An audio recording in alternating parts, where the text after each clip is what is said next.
A lot of this isn't going to make sense to you, and I'm sorry about that. I'm just going to start at the beginning, with the house.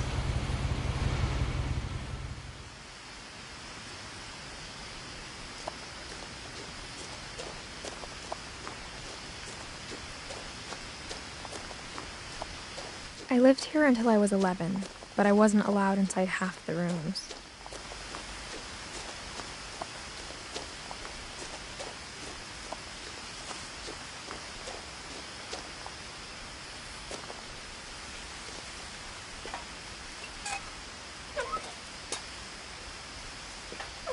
Inside the mailbox were bills from 7 years ago, marked urgent, open immediately.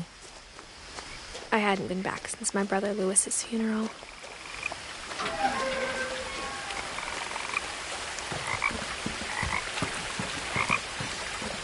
In her will, my mother left me a key, but didn't tell me what it unlocked. Maybe she thought I'd know, or she thought that the mystery would be enough to bring me back.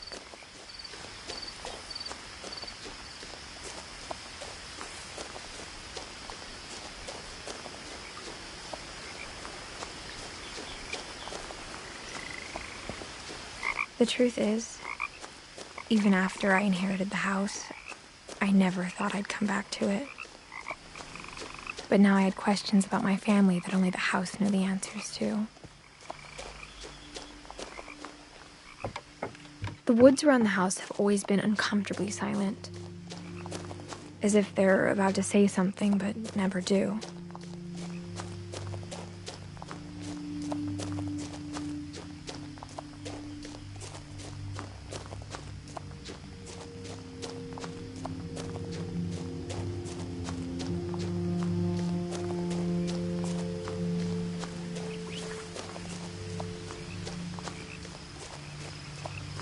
The house was exactly like I remembered it, the way I'd been dreaming about it.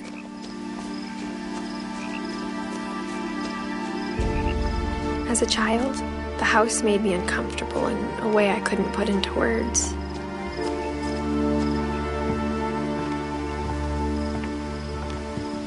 Now, as a 17-year-old, I knew exactly what those words were. I was afraid of the house.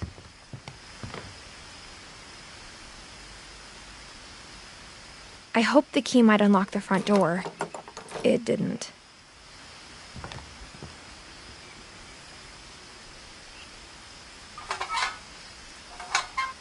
Looking in, I felt like the house itself had been waiting for me.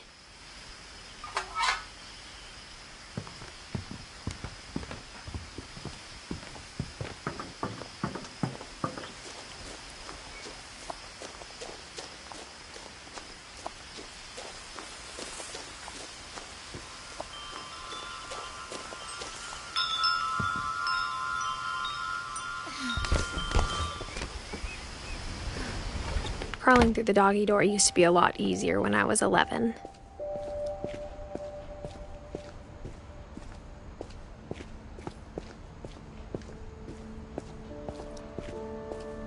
For the first time in years,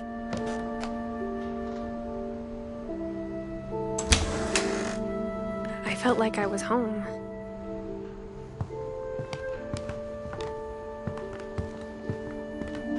But instead of a family, there were just memories of one.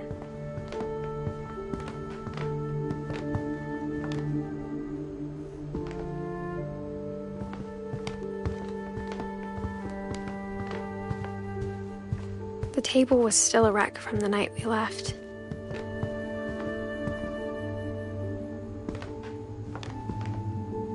My mom was the only one of us who could imagine. It was like a bomb had gone off, killing everyone but sparing the furniture.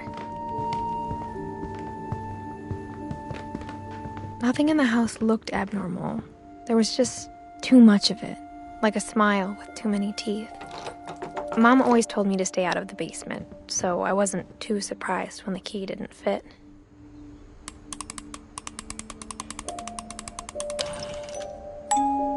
Great-Grandpa Sven built a music box for Barbara, along with the rest of the house.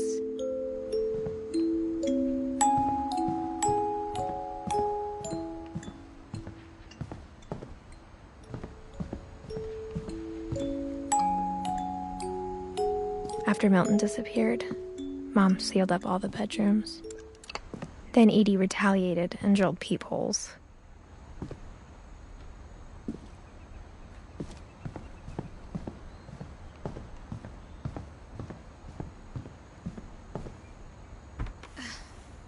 Barbara was a child star for 2 years, until America grew out of it.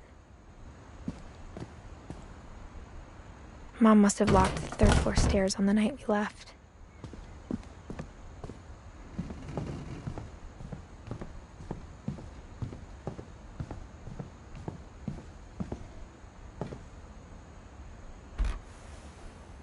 Molly always seemed like a girl I could imagine being friends with, if she hadn't died in 1947. I spent a lot of time playing in Great Uncle Walter's room. Louis told me there were secret passages, but I never believed him.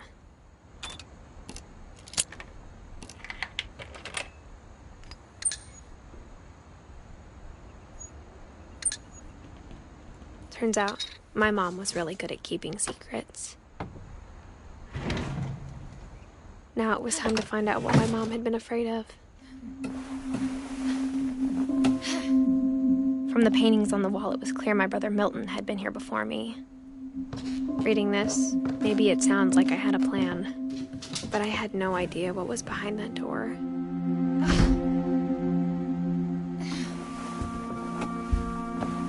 Just like I had no idea where all this was gonna lead. I grew up looking at Molly's room through Molly's gerbil had a tiny bedroom with its own even tinier gerbil cage.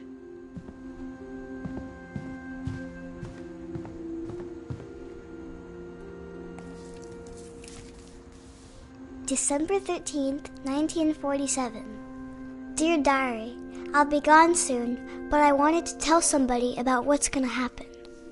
It started when Mom sent me to bed without dinner. I woke up and I was starving, so I looked around for something to eat. The gerbil food was dry, but I didn't mind it.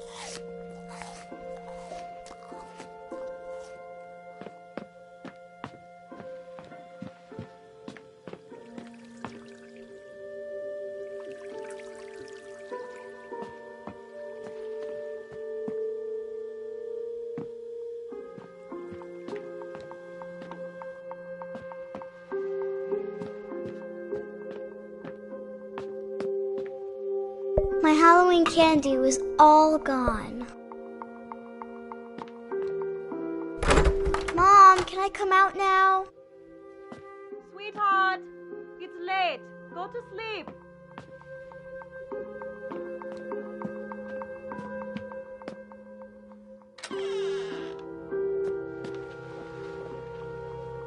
I kept eating and eating.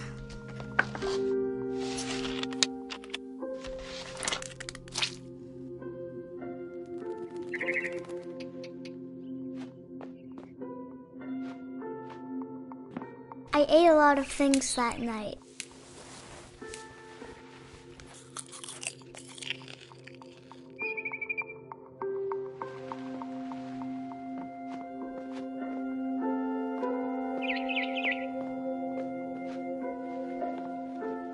Then I heard chirping outside my window. It was a barn swallow going back to her nest. I reached out for her.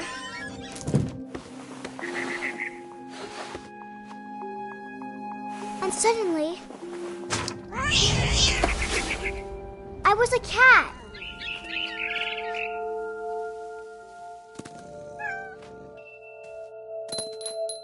I tried to be quiet, but the bird was really scared.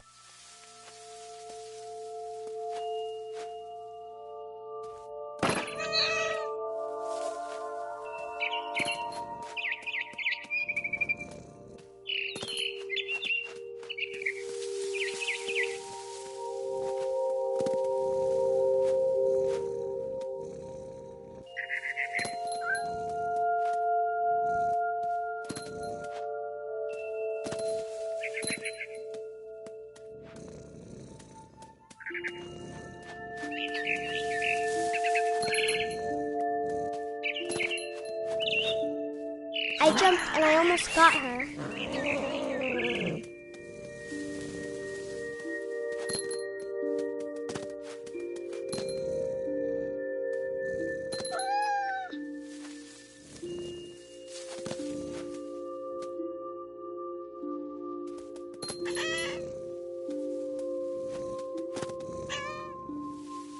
I could tell she was getting really tired.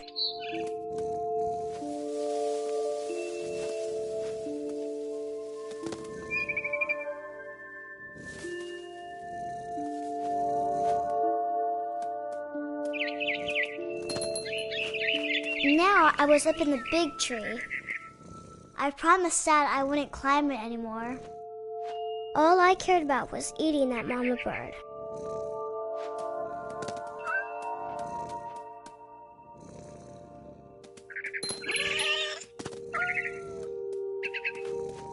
I gobbled her up.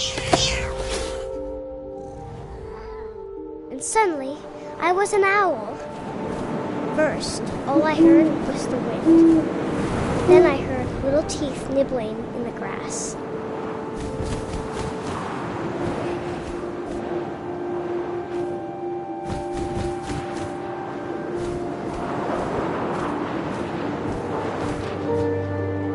Rabbits.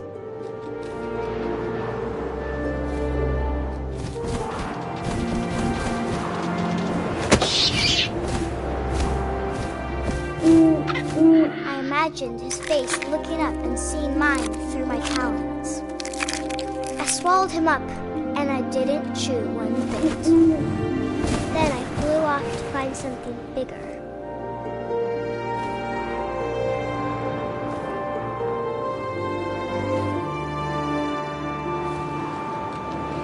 A mama rabbit.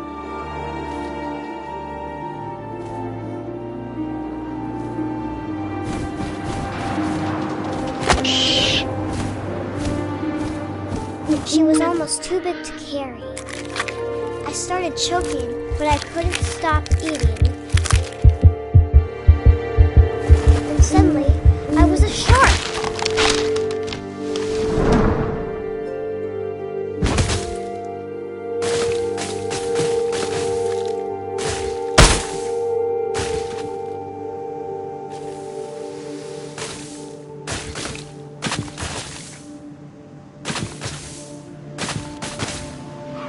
I rolled off a cliff and into the ocean. Now, I was hungrier than ever.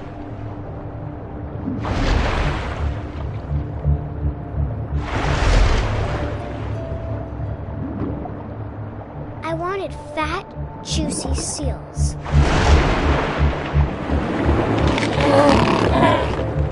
I tore off her flipper, and it tasted really good.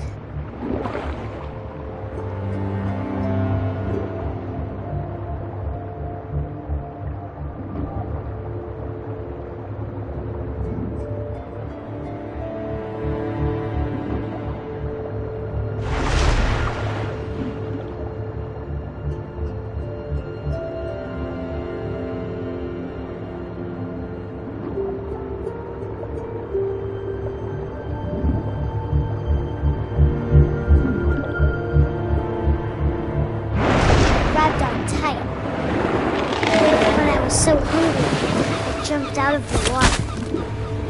When I opened my eyes, everything had changed.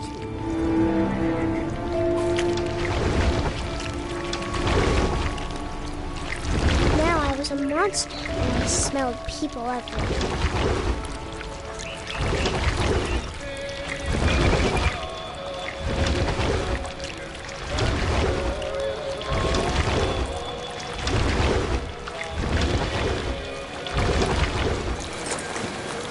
I was big, but I moved real quiet.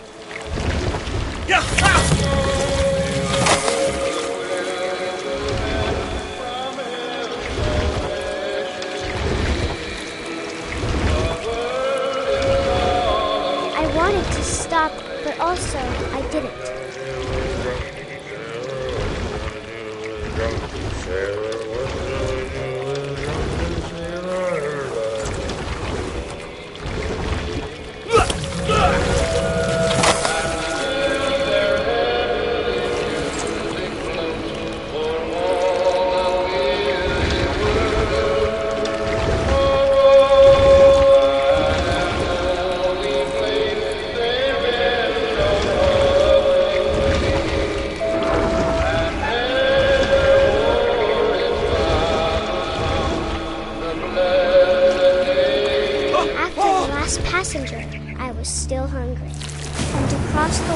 smelled something new, something I had to have, so I swam towards it.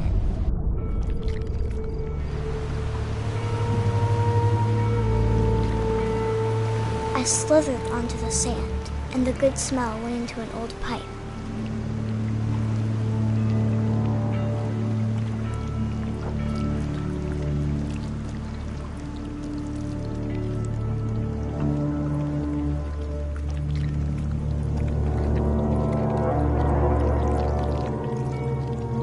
I got closer and closer.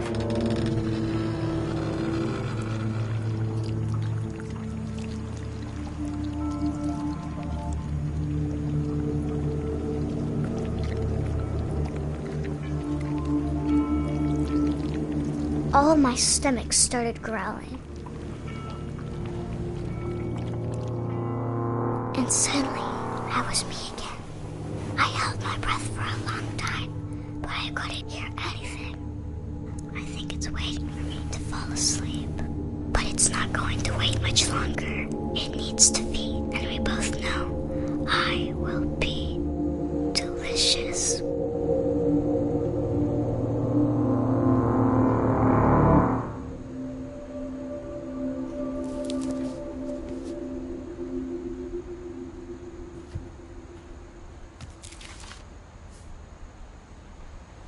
I'm not sure if I believed all of that, but I'm sure Edie would have.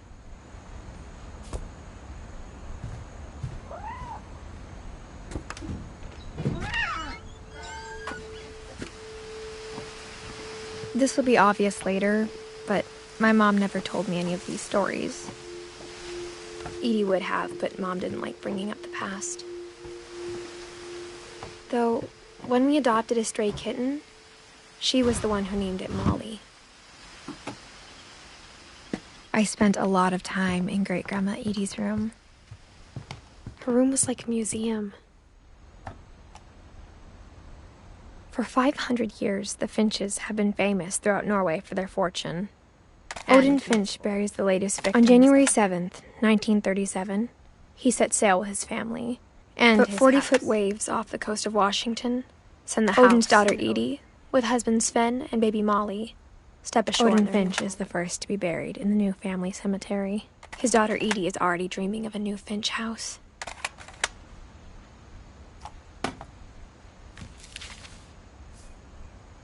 Whatever's wrong with this family, it goes back a long ways.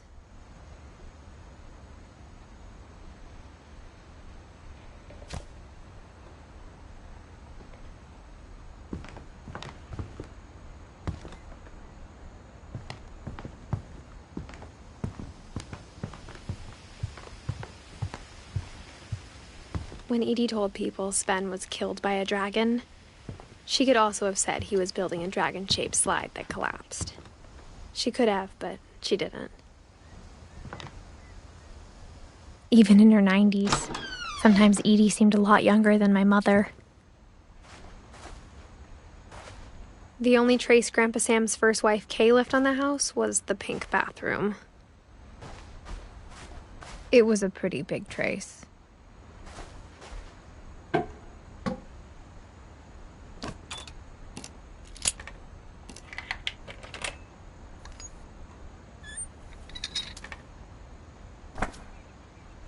There's a secret in this bathroom.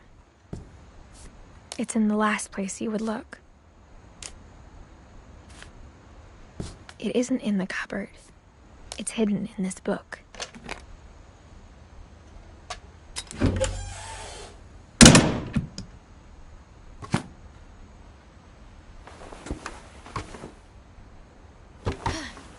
Sven gave Sam an old camera he'd refurbished.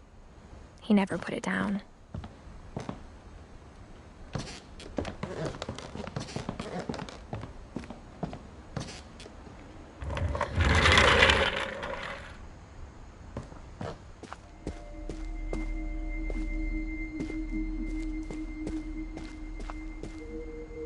I knew Grandpa Sam had a twin, and that he never talked about him. I guess my grandpa didn't like history any more than my mom did.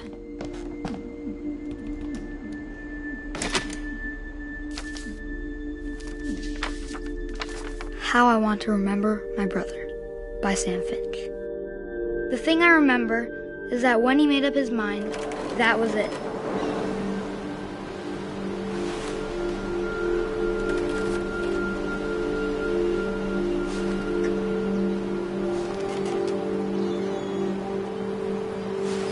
My brother said he'd die before he ate another mushroom, and he did.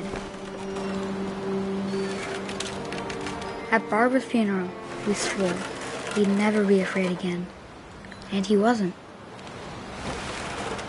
I think Calvin always wanted to fly. Sam! Calvin! Dinner's ready! Coming! But that day, he finally made up his mind to do it. I told him going around was impossible. Maybe if I hadn't said that.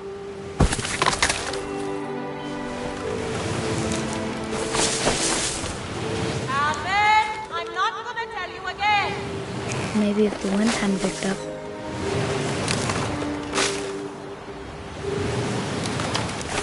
Then maybe he'd still be here.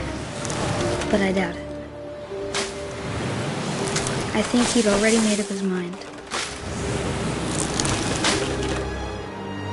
That's what I want to remember about my brother.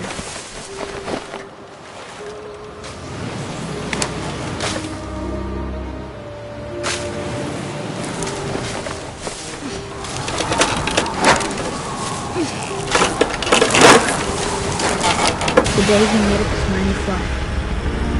And he did.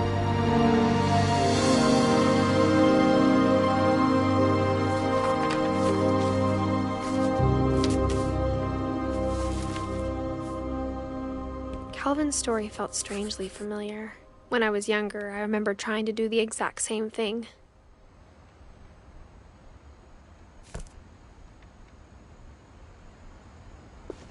After the funeral, Edie roped off Calvin's half of the room. Mom said Grandpa Sam enlisted at 18 and never set foot in the room again.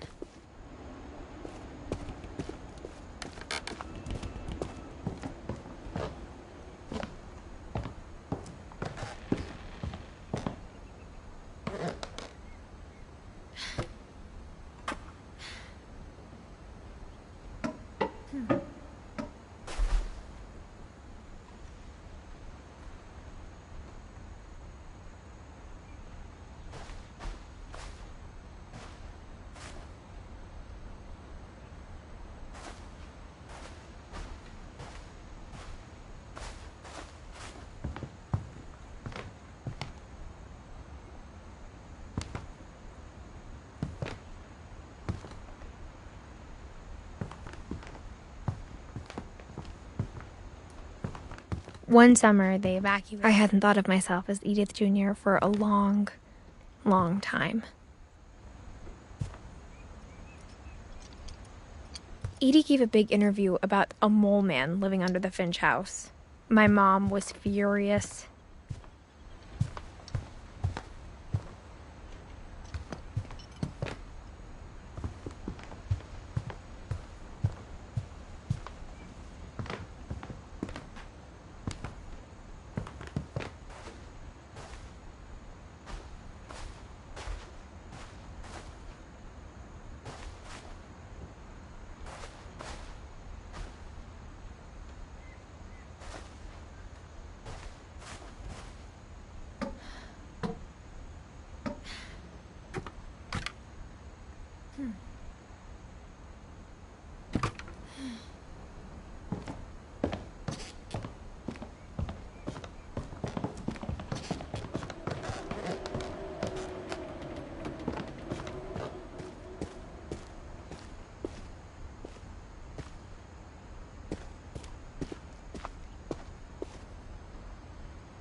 passages were a pretty tight fit. They'd obviously been built for smaller hands and bellies.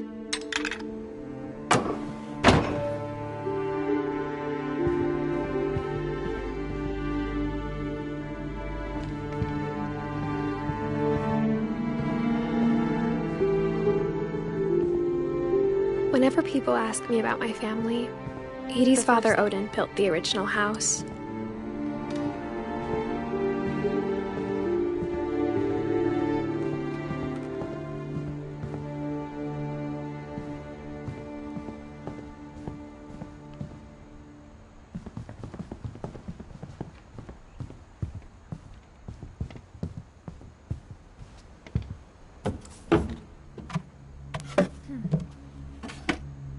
Growing up, I always thought of Barbara as a child star.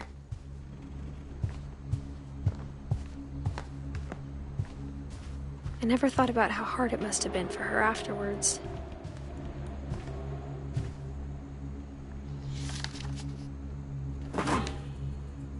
Of all the stories people wrote about Barbara's death, I'm surprised Edie saved this one.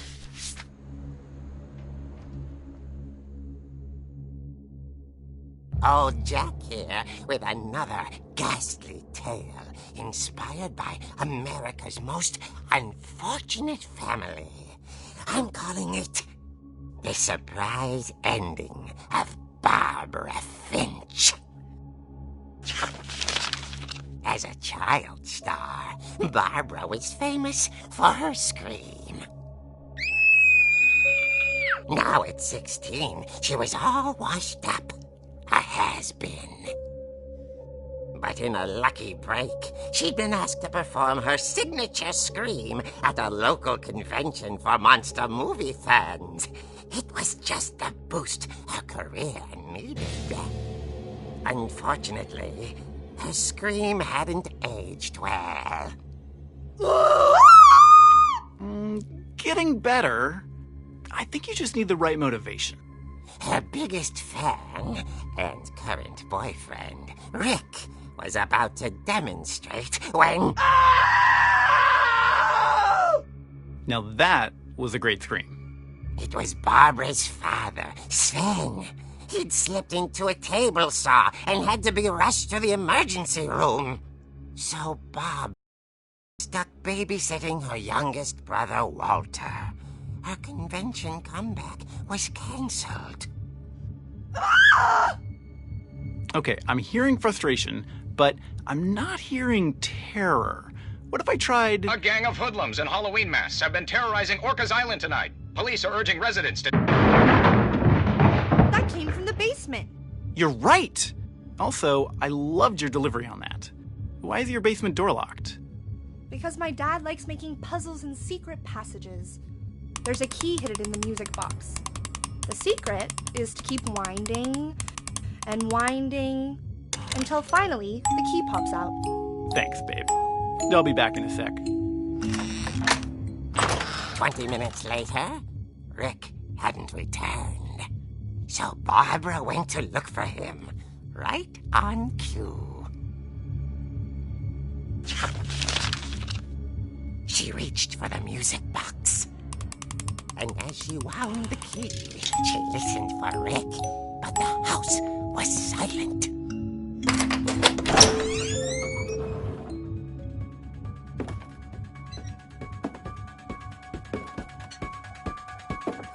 She found Rick's crutch and imagined the worst.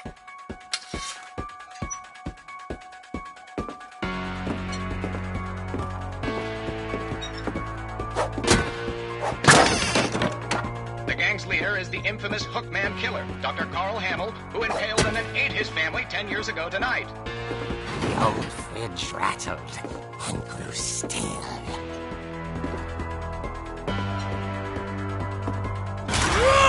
Oh dear! Oh! Rick? Barb, relax. I was just trying to scare you to help you find your scream. Well, I'm not scared, Rick. I'm furious. Then act furious. All I'm getting from you now is that you're hurt and confused and you're... She threw him out, but she kept a little something to remember him by. Barb, have you seen my other crutch? And she was still holding it when she fell asleep watching the late picture show. Hours later... Barbara! Walter, what's going on up there? Ah! Okay, I'm coming up, but if this is a trick, you're dead, Walter.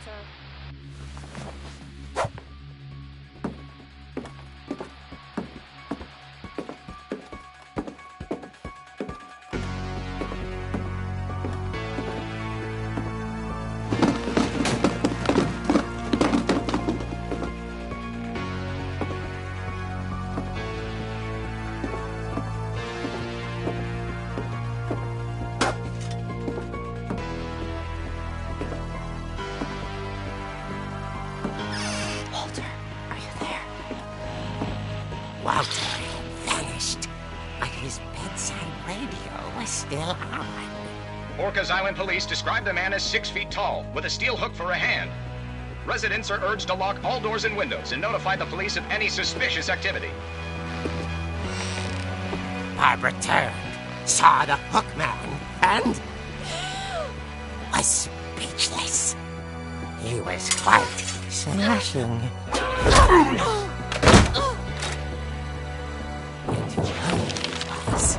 He couldn't get enough of Barbara. Okay, Barbara, there's gotta be another way out of here. That night, she played her part beautifully.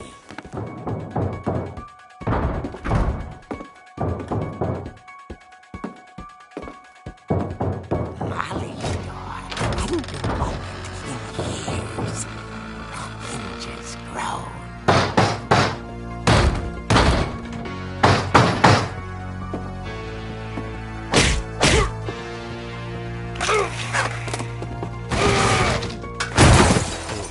Moving, but she sensed the story might not be over yet.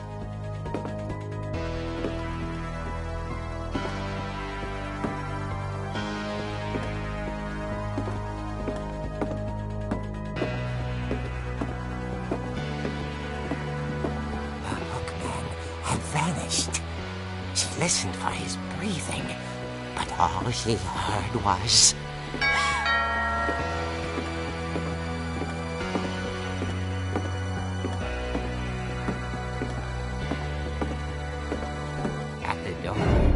She heard whispering. It was coming from inside the house.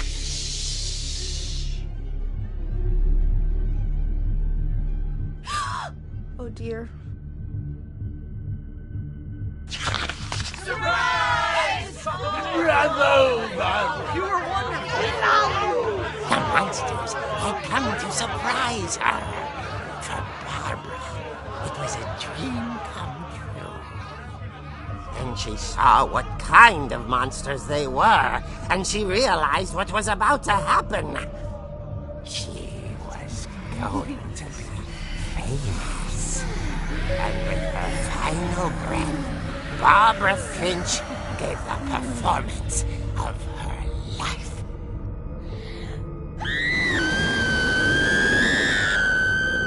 I wasn't there myself, but I hear Barbara was magnificent. Poor girl. She had a taste for stardom. But unfortunately, so did her fans. Of course, the police blamed it all on poor Rick, who disappeared the same night. And little Walter? Hiding under his bed the whole time. He took it all pretty hard, but that's another story. As for Barbara, tucked inside the music box is all they ever found of her. Her ear. Now that's what I call a real eerie tale.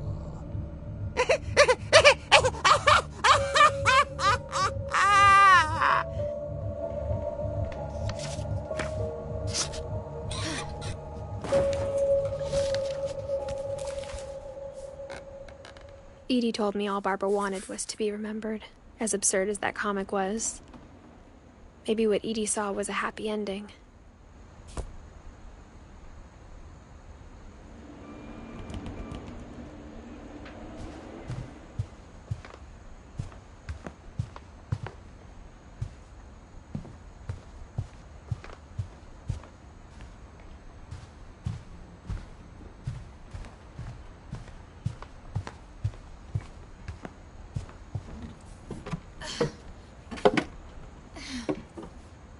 I guess now I know why Mom didn't like me playing with the music box.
Mom said the basement was off limits, unless I wanted another tetanus shot.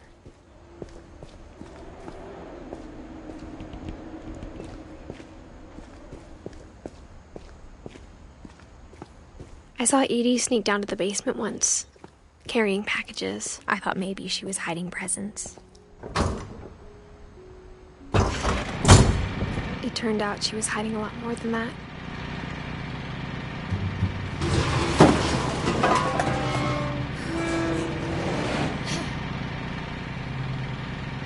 I remember asking Mom once about where Walter had gone. She said after Barbara died, he got as far away as he could. If there's a pattern in all these stories, I think it's that none of us has gotten very far.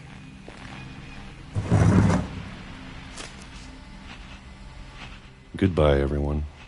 I can't believe I've been down here for 30 years. On that first day, after the shaking started, I didn't think I'd survive a week.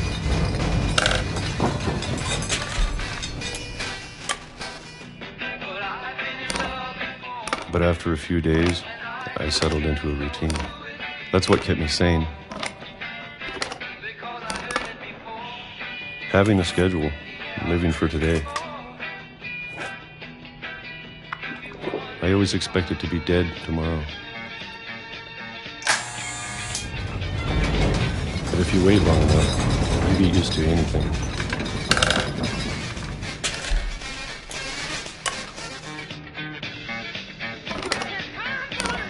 Even a monster on the other side of the door starts to feel normal.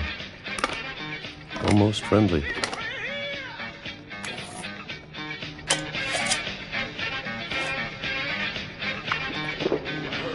And then one day, everything just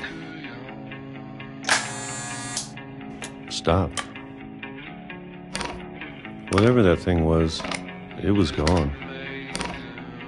Maybe it got tired of waiting. Or maybe I just got tired of being afraid.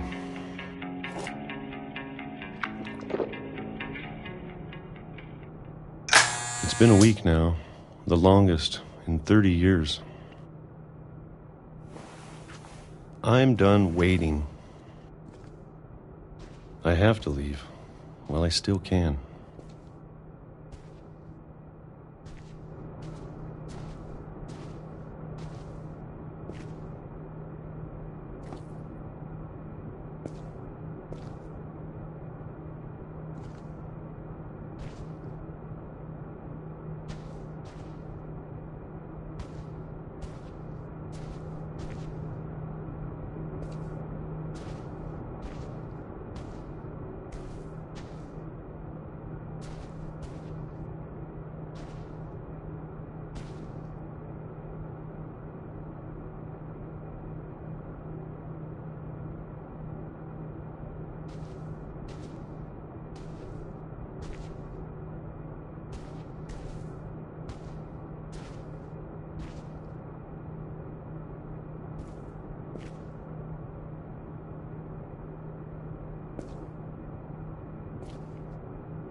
I know it's out there, somewhere.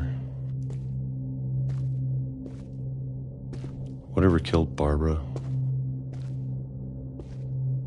and Molly and Calvin. Maybe this is all a mistake. But I need to stop living the same day, even if it kills me.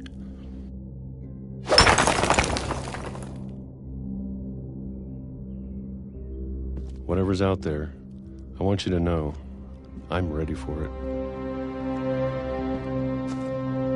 I'm going to appreciate all of it, especially the food.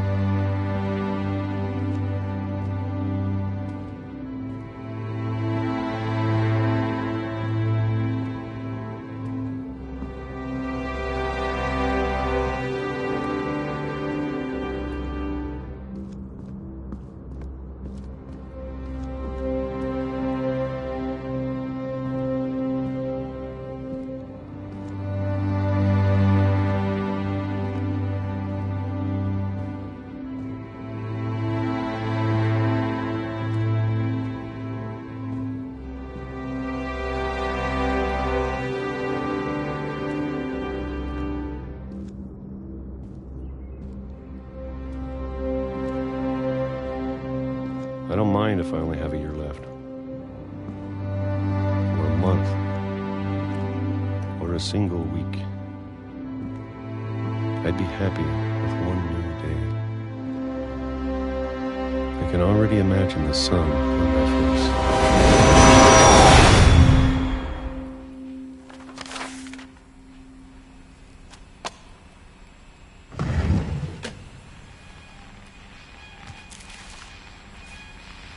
Walter died when I was 6. I can't believe my mom never told me he was down here.